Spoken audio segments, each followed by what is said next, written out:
Alright, it's up and running. Let's go. Part 2. Prophecy from the Past. The story in the book seems to describe Durin's experiences. Curious about what remains untold, you and Durin step back into its pages to uncover the missing parts of his story. Well, back to Mondstadt with me.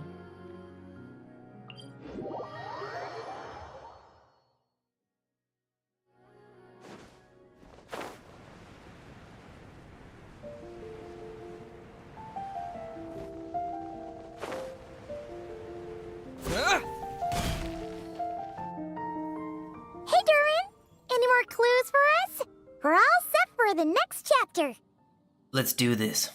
Yeah, I was just about to come find you. Let's see what it says. Now sprout to life the story's seeds, stirred by wind-born melodies. Then on that breeze the music leaves, fading into distant memories. Seek the place where wind and tale entwine, and once there, make 3 riddles into verse, and 3 melodies into song. For in poetry and song will this story start to blossom. Come on! Another riddle? All that talk about wind and melodies? What do you think the answer could be? Wind, melodies, Mondstadt? Are you thinking what I'm thinking? Oh! The little wink. Care to elaborate? Wind, music, poetry. Tone-deaf bards gotta know the answer. You mean Lord Barbados? What? You know too? Albedo introduced us when I first arrived in Mondstadt. I mean, someone like me was bound to catch his eye sooner or later. I guess that's true. It's better that it's out in the open anyway. Now, how should we track him down?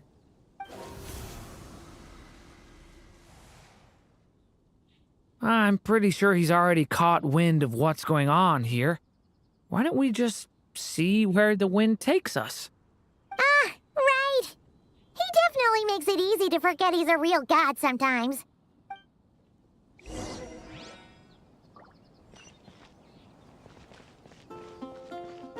Oh, Vanny! I swear, if he's at the angel share. Actually, that's probably like the good first spot to go check for him, actually. Okay, actually, no, he's not going towards that.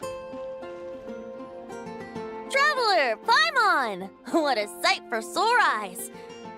And the little dragon from the fairy tale world. I heard your voices calling out to me on the wind. Something about needing help with a riddle? Sorry to disturb you, Lord Barbados. Disturb me? Not at all! To tell you the truth, I'm just as curious about this riddle as you are. Let me take a look.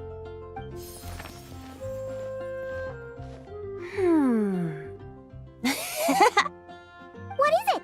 Did you figure out the answer? 3 riddles and 3 melodies. That sure takes me back. The answer you seek lies hidden in memory. Looks like running to Tone-Deaf Bard was the right call after all. Long ago, those mages came to Mondstadt, seeking to test their strength against mine. But I replied, let us make music, not war, and resolve our conflicts through song. So I strummed my lyre and sang them this verse. O wind, welcome now, my guests. Pass through verdant leaves unseen, where shape your formless self may take, and offer up a graceful scene, a fleeting gift for welcome's sake. Leap at the edge of a sea of clouds, where land meets sky and sky meets ground. There frighten off the noisy crowds and bring my guests a calm profound. Fly beneath the stars up high, where mortal noise is swept aside, that my dear guests with starry eyes may share the dreams they hold inside. Now go to where I vowed to keep a quiet spot for them to sleep. No clash, no contest bars the way, just tea and mirth to fill the day.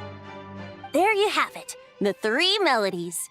As for the answers to those 3 riddles, I trust you can guess them by now.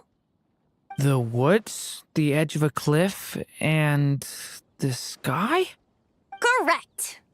Funnily enough, your mother was also the first to solve it, all that time ago. There must be some kind of special rapport between those who write stories and those who sing them. The woods, a cliff, and the sky. Oh! So that's where it is! I suppose the spot that answer points to is where you're headed next. But you should know, after solving my riddle, the mages even accepted my proposal and made that location their official meeting spot. And going by what your book is suggesting, once you found it, you might want to try playing the melody I just shared with you. Guess you can be pretty reliable when it counts, huh, great animal Archon? Thanks for the help, Lord Barbados. Still got questions for me, huh? Yeah, you must have read countless tales in your time, being a wandering bard and all. In your experience, why might an author consider a story unfinished? Unfinished? Well, I guess if there's something left to accomplish in the story, or, if the last line goes, "To be continued." Huh? Wow, your helpfulness lasted for like 1 second. I don't know, that was pretty helpful, I'm not gonna lie. In all seriousness, I would think the answer to that question lies in your mother's story itself. It's not my place to pry any further. All right then, we should get going. Well, to the Hexen Circle meeting spot. But first, Benny, anything else, Dad? I wonder when their next meeting will be. Thank you for your wise words of wisdom and the song. Appreciate you.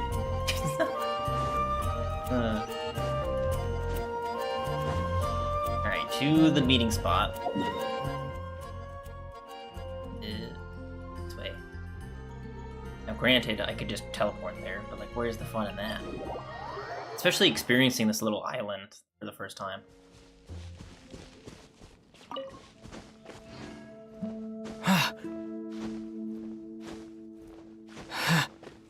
Here we go.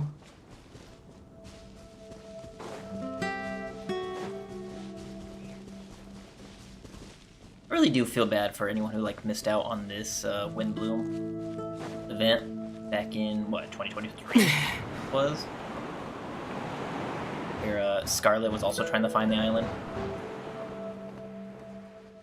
I think it was Scarlet. It's been so long. I need to go watch that again. Okay, we're here! Now, we just need to play the 3 melodies, and we should be able to gather the memories for the next chapter, right? A musical performance? Huh. Out of all the things Miss Lisa has taught me, that's the one I'm worst at. Leave it to me. Ooh, here we go.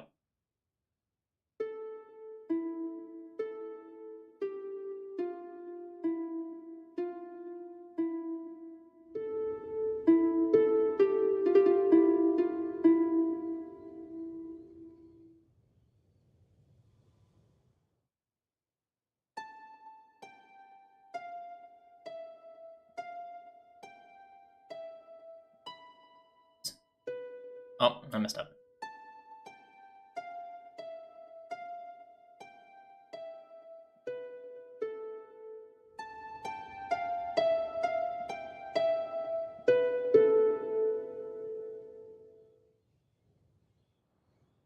Or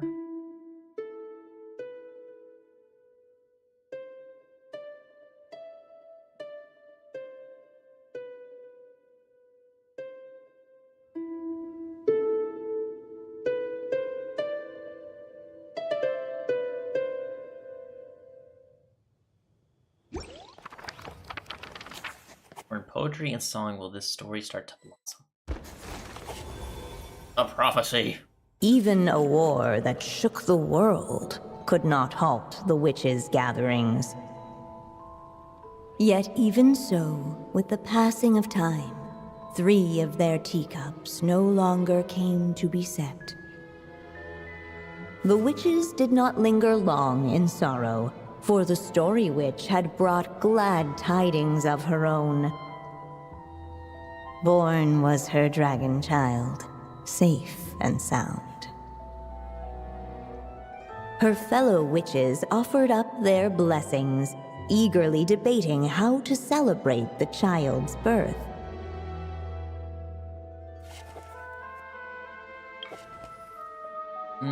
Sweet candy. In the end, they settled on the sweetest candy they could find. After all, what could be sweeter than the arrival of new life? And so, the witches' gathering turned into a birthday celebration.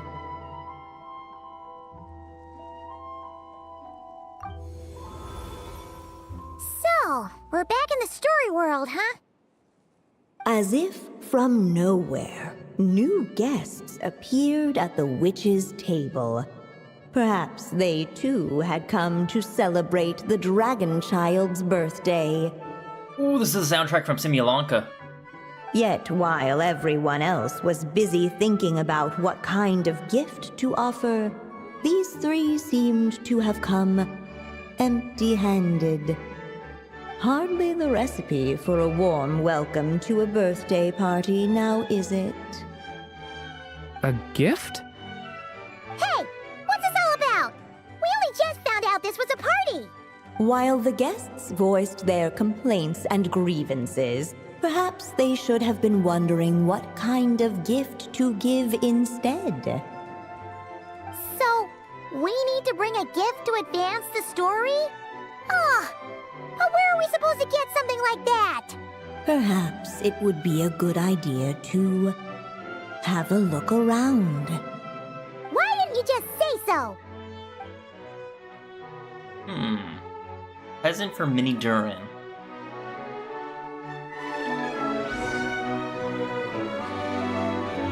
The witches went on chatting away, ignoring the empty-handed guests. This is Barbalov. This is Nicole. That's M. And then obviously this is Alice. And of course, Mini Durin. Observe. Hey, is that the other Durin? It's a storybook, Durin. Hey, Mini Durin! Nope, no reaction. Seriously, did he doze off at his own birthday party? Brought to life by the witch's magic ink, the dragon child played with animated glee each time the tip of her pen danced across the page. Yet she could not spend all her time writing. For the upcoming witches' gathering, she had no choice but to set down her pen. But before doing so, she wrote one last line. So did the child drift off into blissful slumber. So the reason she never wrote the little dragon's reaction was because she ran out of time? Huh, that's a bit convenient. Strange. I don't remember ever being at any of the mages' gatherings. When exactly was this birthday party supposed to have happened? No wonder you don't remember. From the looks of it, you were probably fast asleep at the time. The witches went on chatting away, ignoring the empty-handed guests. Hey, could we use these as gifts, maybe? At last, the guests found something to give the dragon child. Guess that's a yes, then. Which one should we go for? Ain't that the sword that Fandango was assigned when we were in Simulanka? Still, the guests wondered, what kind of gift might the little dragon really want? Should they put a warrior's sword in his hand and send him out on an unstoppable quest to save the world? Or perhaps a wandering hero's slingshot and the promise of a life of endless, uncharted adventure. Or maybe even a scholar's tome and the chance to take on all the world's unsolved mysteries. Okay. Wow. That's a lot of pressure all of a sudden. Yeah, it's like choosing your class in an RPG. What do you think, Durin? Oh yeah. Technically, we're actually picking a gift for you. So, which one would you prefer? You want me to choose? Wow, this feels kinda special. Well, it is your birthday celebration. How come? For as long as I can remember, I've spent most of my time living in the stories my mother created. I always thought my mother had everything written out for me already, just like the toy figures in Constellation Metropole. What I wanted to do with my own future. Huh. That's something I've never really thought about. What did I want back then? This is the first time I've ever asked myself that question. Sounds like this is the perfect opportunity to answer it then. It's been a while since you left Simulanka, and after everything that's happened, it might be about time to start thinking about your future. Then let me give it some thought.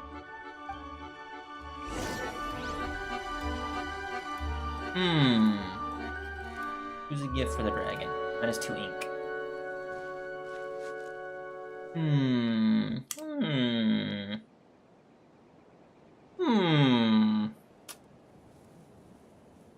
Also, for some reason, I'm starting to think that this is not Nicole. I don't The know why. witches went on chatting away, ignoring the empty-handed guests. The hat reminds me more of my daughter. Not Nicole, for some reason. I could be entirely wrong. Hold on.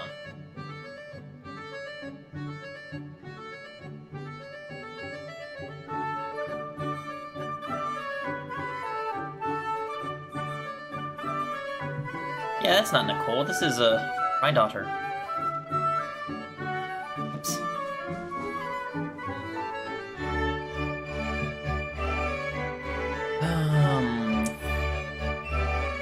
Slingshot.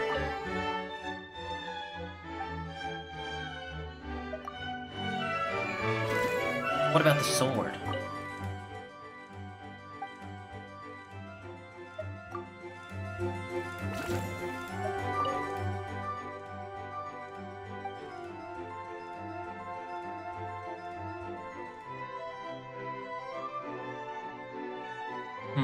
Honestly, let's go with the tome.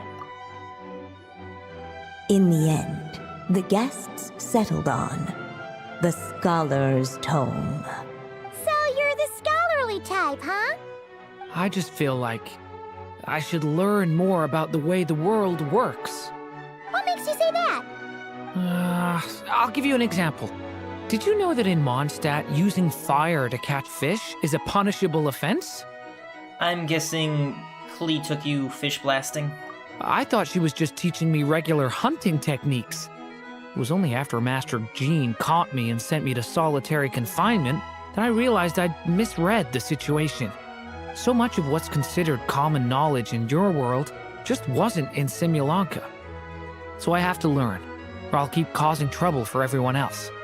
Paimon's not sure that counts as common knowledge. Yeah, definitely not common knowledge.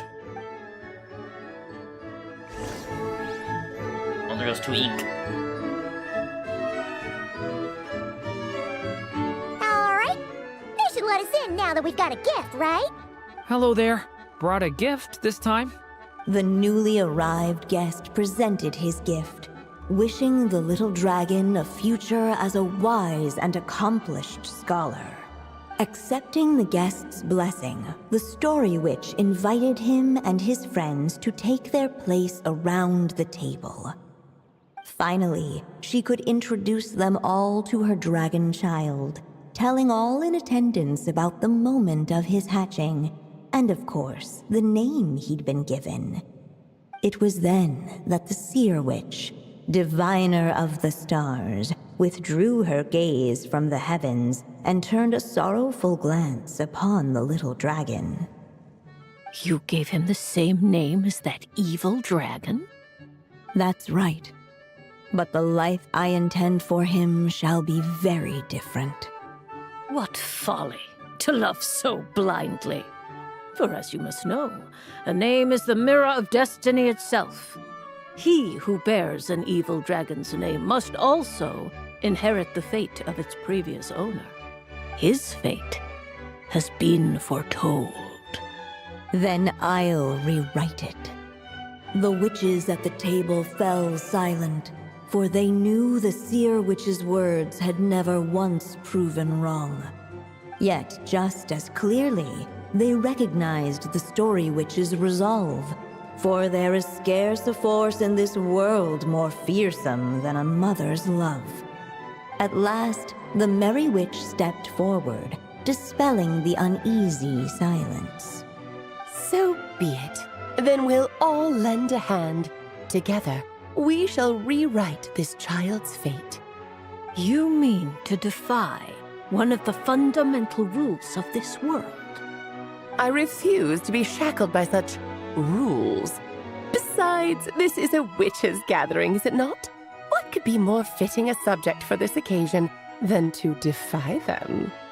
Oh, sounds like an interesting experiment. I suppose, were we to succeed in this endeavor, we might bring a touch of wonder to this otherwise dreary sky of stars. The merry witch finally talked them all round, just like she had done many times before. Warm and strong as the sun she was, so much so, in fact, that those who her light shined down upon had no choice but to bask in it. And so the witches readied their gifts, 3 marvels of the cosmos. For this child, I shall decipher the ravings of the heavens and lay bare before him the trickery of fate. For this child, I shall leave a formula powerful enough to unravel the very origins of this world, that he may seek another solution for the conundrum of his life.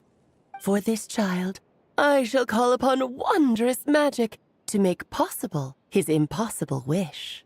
All the story witch had was the pen in her hand, yet with the love that flowed from it, she resolved to bring forth a marvel of her own. For this child, I shall leave behind the last story I will ever write, and with it, a path to an ending yet untold. With the witch's blessings given and received, the little dragon's fate at last began to turn. In the midst of the dragon child's birthday celebration, the seer witch proclaimed her prophecy. The child had been given the evil dragon's name, and with it, the burden of its fate. But hearing this, the story witch vowed to rewrite it all, for such was her love and resolve. And so the other witches offered their gifts in turn, marvels as rare as any in the cosmos. Together, they sought to test one of the fundamental laws of this world, in part to support a mother's love, and in part to sate their own curiosity. Oh, and I almost forgot. Our new guests came bearing blessings of their own. Who knows? Perhaps this extra dash of wisdom might be all the little dragon needs to change his fate.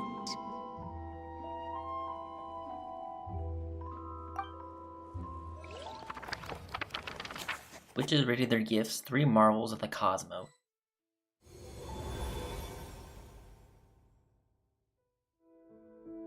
Yep, looks like we've completed this chapter too. Those witches in the story were the mages of the Hexen Circle, right? They sure seem to care a lot about you, Durin. But, Paimon kinda had trouble following their conversation. Just a bunch of mystery, as usual. The evil dragon's fate. Oh, is worried about, but didn't we already take care of that? Yeah, after what happened in Simulonka, everyone's blessings. Ah, the mages must have had a hand in that, too. Also, I was just thinking, which part of the story are we even meant to be completing? Oh, That's a good question. it feels less like we're filling in the gaps and more like we're adding something new altogether. But we use the ink, right? And the book hasn't given us any more clues, so that must mean our task is complete. At least for now. Yeah, I guess we're doing something right. Don't worry. And if we run into trouble, we can always go ask Alice. Maybe I'm overthinking things. It's just, this is my mother's final wish, so I don't want to mess it up. Anyway, thanks for all your help. I'll let you know as soon as the book reveals a hint about the next chapter. Okay then. See you in the next chapter.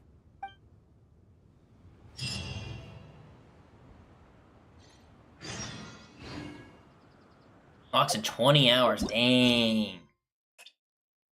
Okay, I guess that makes sense. I think I'm gonna stick around, take my time reading through this book. If you feel like jumping back into the story, just come find me. I don't want to jump back in just to see if anything changes, but I think we just enjoy the soundtrack.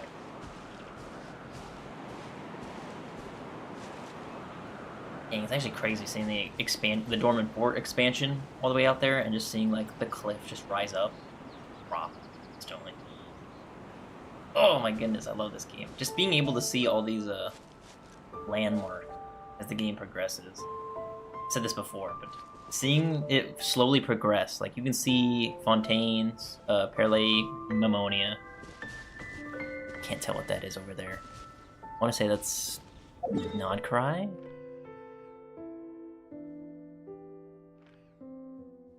I think you can see a little bit of Nodcry.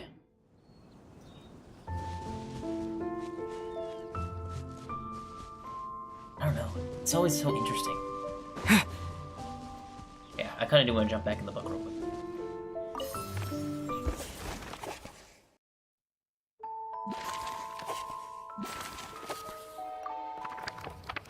Or will it just keep, like, going on? Oh, just me. Okay. Oh, I can talk to them. As of late, the tricksy witch has nearly the entirety of the snowy lands in her grasp. Now none but the Tsar can command her submission. Such a pity that she can no longer spare the time to join our gatherings. Tell me, does the Wander Witch still roam among the stars? Who can say how long we'll have to wait for her return? I had hoped sharing all the fun little stories from our gatherings might entice her to remain. Then how about the Memory Witch? Does she still walk the mortal realm? Yes, she has that secret mission of hers to accomplish, so she couldn't make it to our gathering. But she doesn't seem to regret her choice, so naturally, it's not my place to pry. As rare a chance to gather as this. And yet, almost half of us are absent. Cheer up. At least you came with good tidings. I suppose I'm just feeling a little sentimental. After all, there will come a day when I, too, am among those absent at these gatherings. Huh. Not expecting that at all. Will it just keep going if I talk? Okay, yeah. That's just interesting. Now I kind of want to hop back in the chapter 1 real quick.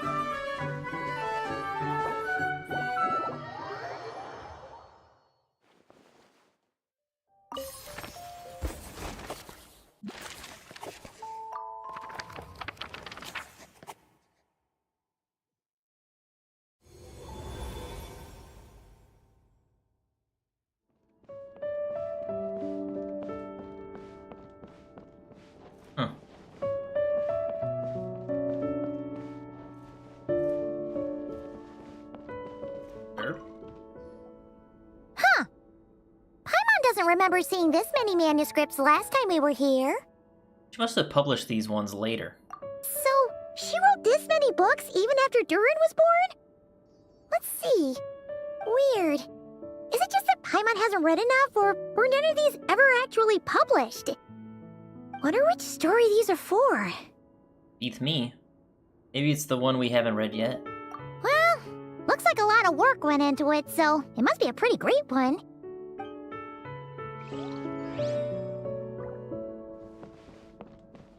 Kinda sucks you can't sit down and just enjoy the music. So what's up with this crying fish pillow?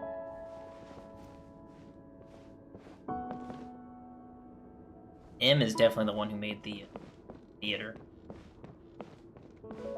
Definitely heavily inspired by her.